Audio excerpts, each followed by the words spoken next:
Baik, teman-teman, selamat datang kembali. Pada kesempatan kali ini saya akan membahas analisa saham mingguan untuk periode tanggal 10 April sampai dengan 14 April 2022. Maaf, 2023 ya. Salah sebut tahunnya. Jadi ada beberapa video yang sudah saya buat, linknya ada di video deskripsi di bawah ini ya. Jadi untuk saham-saham yang lainnya Anda bisa cek untuk linknya. Jadi ada beberapa video. Ini saya mulai langsung untuk yang saat ini pembahasannya. Sebentar saya sharekan grafiknya. Saya mulai dengan emiten properti Pakuwon ya. Jadi Pakuwon ini sudah ada di Telegram alert saya ya. Jadi yang ngikutin harusnya sudah baik. Memang kalau kita perhatikan Pakuwon ini dia menyebalkan ya. Candlenya dia naik tapi warnanya merah semua. Kayak orang kalau naik gunung itu sudah nafasnya itu sudah uh, pengap gitu ya kayak sudah nggak kuat lagi gitu ya. Nah, apakah berarti nanti bakalan koreksi lagi? Memang ini resistennya ya sekitar 468 sampai 470 ya. Jadi dia itu sebelumnya side base-nya lumayan lebar 436 sampai dengan 470-an. Memang saya sebelumnya nggak sempat cut loss ya, turun dalam, tapi karena nggak banyak saya memang nggak jual. Nah terakhir dia naik, jadi saya masih untuk sedikit ya. Karena sebelumnya di sini saya sudah jual sebagian ya, sudah profit sedikit lah ya. Karena saya belinya waktu dia naik ke atas 454 tanggal salah itu dia. Nah sekarang dia berusaha untuk naik ke atas 484. Posisi sekarang itu pilihannya ada dua. Anda bisa, ini bagi yang belum punya ya, buy on weakness di area 454 atau 436. Jadi garis-garis yang sudah saya berikan itu untuk acuan untuk buy bagi yang mau buy atau trailing stopnya bagi yang sudah punya ya, atau stop lossnya seperti itu ya. Jadi Anda bisa tunggu di 454 atau 436 kalau yang mau buy on weakness, atau nanti tunggu di perpotongan MA20-nya. Ya, jadi kalau kita lihat di sini ini kan harganya jauh di atasnya MA20-nya. Suatu saat MA20-nya ini akan dipotong ya dari atas ke bawah. Tapi kita belinya jangan langsung motong ke bawah terus kita buy, enggak. Kita tunggu mantul atau motong lagi ke atas ya. Karena kalau turun ke bawah, memotong ke bawah terus dia belum berhasil naik ke atas, Anda langsung buy, ya ada kemungkinan dia akan pullback lagi ke area support berikutnya yang sebelumnya 436-an ya. Jadi Anda bisa tunggu area 454, 436 atau MA20-nya. Nanti kemungkinan MA20-nya juga eh, seperti di garis saya ini ya, kurang lebih ya nanti ya. Pertemunya kurang lebih mungkin di 454 ya kalau dia koreksi ya, atau 460-an. Ya seperti itu ya kalau dia misalnya pullback. Tapi saya nggak mendoakan turun ya, seperti itu ya. Jadi kalau di sini kalau yang misalnya, oh Pak Sunar saya nggak dikasih, ternyata dia breakout ke atas 484, jangan ragu-ragu untuk buy atau average up. Karena kalau dia sudah berhasil naik ke atas 484, itu target berikutnya adalah 505 dan 530 ya seperti itu ya.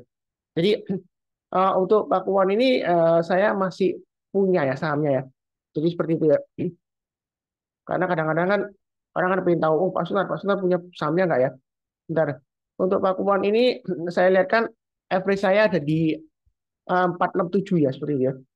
Seperti itu ya. Jadi 467 ya masih untuk sedikit lah seperti itu. Tapi saya masih hold, masih tenang ya. Walaupun candlenya sih seperti kayak orang mendaki gunung mengos-ngosan kayak nggak ada nafas lagi ya. Tapi ya memang seperti itu ya. Kalau kita perhatikan sini, ini menyebalkan banget ya. Waktu naik pun dia candlenya merah. Kayak nipu gini ya. Setelah naik higher terus kemudian drop gini. Gak usah lama, gak lama lagi 2 hari 3 hari langsung naik lagi. Ini juga seperti itu ya. Jadi memang ciri khasnya seperti itu, fluktuasinya tinggi ya seperti itu ya.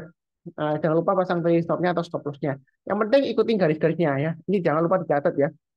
Jadi rajin menonton dan juga mencatat, kemudian pasang automatic order. Ya udah itu aja. Jadi nggak perlu dilihatin tiap hari nanti makin stres ya seperti itu ya. Kurang lebih cukup. Berikutnya untuk emiten properti BSDE. Jadi BSDE ini uh, juga tergolong menyebalkan ya. Fluktuasinya tinggi. Seringkali candle merah seperti ini ya, tebel ya, tinggi ya. Jadi kalau sering candle merah seperti ini, kalau dia naik tinggi, kita jangan langsung kejar ke atas. Lebih baik tunggu ketika pullback di MA20-nya di sini ya. Atau ikuti garis saya 980 kalau mau buy weakness, atau di MA20-nya, atau sekitar area 960 atau maksimum 930 ya. Kalau mau buy weakness. Jadi buy weakness ada 4 pilihan di 930, 960 atau 980, atau di MA20-nya. Jadi MA20-nya kalau dipotong dari atas ke bawah, kita tunggu menjelang penutupan atau uh, besok paginya ya, kita barusan buy. Kalau dia sudah berhasil ditutup di atasnya. Nah, kadang-kadang sudah ditutup di atasnya, kemudian kok pullback lagi Pak Sunar. Ya, kita pasang stop loss-nya di bawahnya. Jadi jangan sampai kita itu setelah kita buy, loh kok turun. Wah, analisanya sesat itu Pak Sunar, salah itu. Enggak ya. Jadi kalau setelah dibeli turun, ya kan, itu belum tentu analisa kita salah, tapi belum tentu benar juga ya. Ya kita lihat trennya seperti apa. Kalau kita nggak melawan tren, memang dia breakout kemudian false breakout ya teman-teman petik ya. Nah, ya itu memang bukan salah kita karena kita nggak bisa mengatur harga saham di pasar saham kecuali kalau sahamnya nggak liquid ya. Di bawah 1.000 lot Anda bisa permainkan sendiri ya ke sahamnya. Nah, kalau liquid Anda mau mainkan susah ya seperti itu ya. Kurang lebih seperti itu cukup. Oke, berikutnya tuh SMRA. SMRA ini sudah pernah saya bahas sebelumnya. Jadi saya sudah sebutkan, kalau mau buy tunggu aja kalau dia naik ke atas 550 barusan kita buy. Kenapa nggak buy sekarang aja Pak Sunar dikasih murah loh. Biasakan kalau beli saham ya, ini seringkali saya sebutkan, jangan bosan-bosan ya. Kalau sahamnya itu lagi strong downtrend ya, secara gampangnya dari MA20-nya aja kita lihat. Ini kan arahnya mengarah ke bawah ya. Jadi kalau kita lihat perhatikan dari awal sini ya, naik, kemudian turun, kemudian naik sideways, kemudian turun ya. Arahnya masih mengarah ke bawah, harganya masih di bawahnya MA20 ya, walaupun dia sempat memotong ya. Jadi kalau kita baik, kita lebih baik kita lihat, oh trennya masih strong downtrend. Jadi kita tunggu aja kalau dia berhasil breakout resistance terdekatnya. Jadi untuk saham-saham yang downtrend, strong downtrend ya, kita jangan lihat ke bawah. Oh maksudnya saya mau buy di 510. Nanti kalau turun lagi gimana? Average turun lagi, turun lagi gimana? Nanti nggak selesai-selesai. Memang kalau kita lihat di sini, ini serem ya. Kalau sebelumnya di masa COVID ini bisa turun sampai 400-an ya. Memang sebelumnya belum ada aksi kooperasi ya. Hitungannya setelah aksi kooperasi pernah sampai 420-an ya. Begitu ya. Jadi kalau di bawahnya 550 itu masih risiko. Kalaupun Anda mau buy-nya bertahap aja. Strateginya kalau naik kita tambah lagi atau average up. Tapi kalau turun jangan di average down ya. Jangan melawan arus ya seperti itu ya.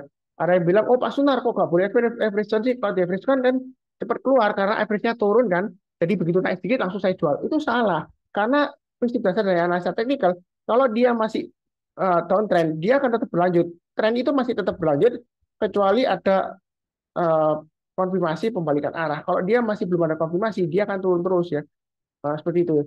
Jadi jangan sampai kita itu melawan arus ya. Kurang lebih seperti itu. Cukup ya. Eh, Berikutnya untuk Dimas. Dimas juga saya sudah sebutkan area biometer 164 di sini ya. Ini garisnya sudah saya gambarkan 164, 168, 172.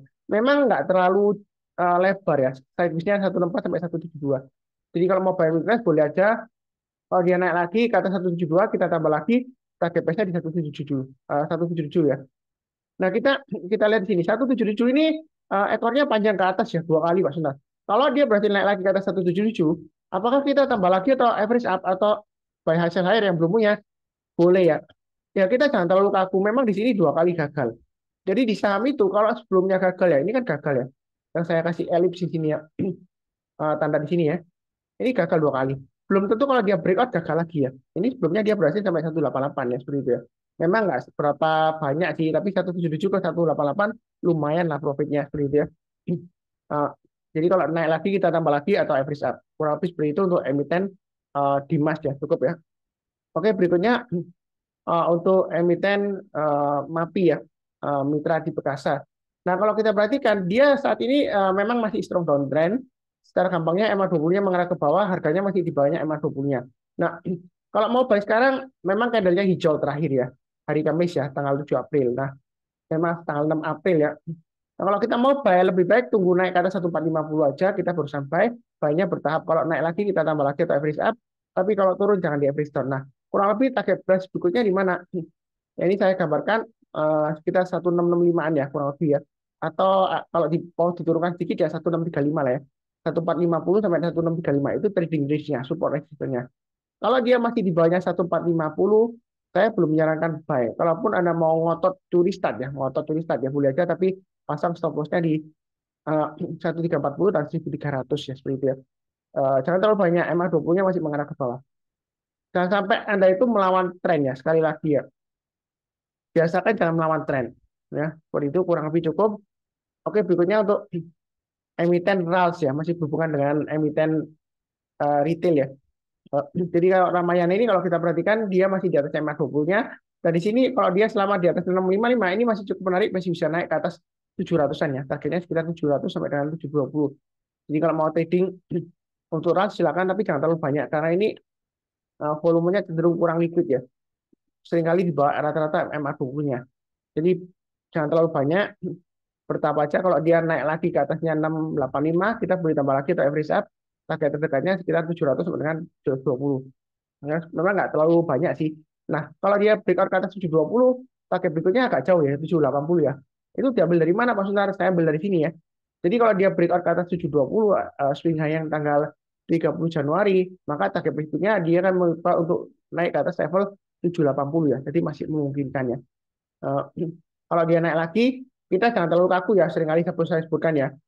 Ini sebelumnya gagal Pak Sunar turun. Ini juga mau naik juga gagal. Ini juga mau naik gagal. Tapi dia breakout lagi, dia bisa sampai 780 ya. Jadi yang penting adalah kita pasang trailing stop dan stop loss. Jangan takut ketinggian atau ketinggalan ya. Sering banget saya sebutkan, tapi jangan bosan-bosannya. Karena saya sering ditanya juga, Pak Sunar, apakah ketinggian, ketinggalan? Gimana Anda bisa untung banyak kalau Anda takut ketinggian, takut ketinggalan ya? Ya kan? Turun Anda average down. Kalau dikasih naik, Anda nggak berani tambah lagi ya. Begitu ya. Ya kurang lebih cukup ya. Oke, berikutnya untuk LPPF. PPF dia masih sideways, sideways range-nya lumayan gampang juga, lumayan rapi, 4790, 5125, kemudian 5125 sampai 5475. Nah, kalau kita lihat minggu lalu kan dia berusaha testing resisten 5125, tapi dia gagal ya, ditutup di bawahnya 5125. Nah, kalau minggu ini dia naik lagi ke atas 5125, yang mau buy silakan, naik ke atas 5225 tambah lagi, target price berikutnya 5475 dan 5900. Jadi ini garis-garisnya sudah saya gambarkan ya.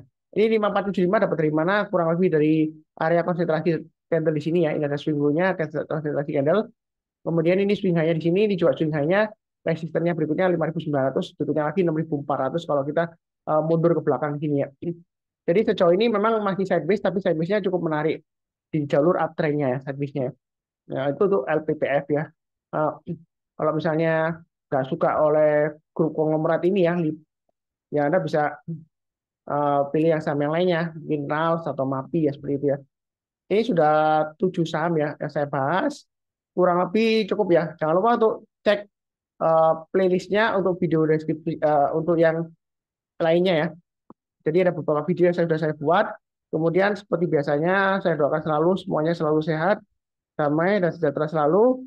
Amin. Terima kasih banyak. Sekian, tetap semangat ya.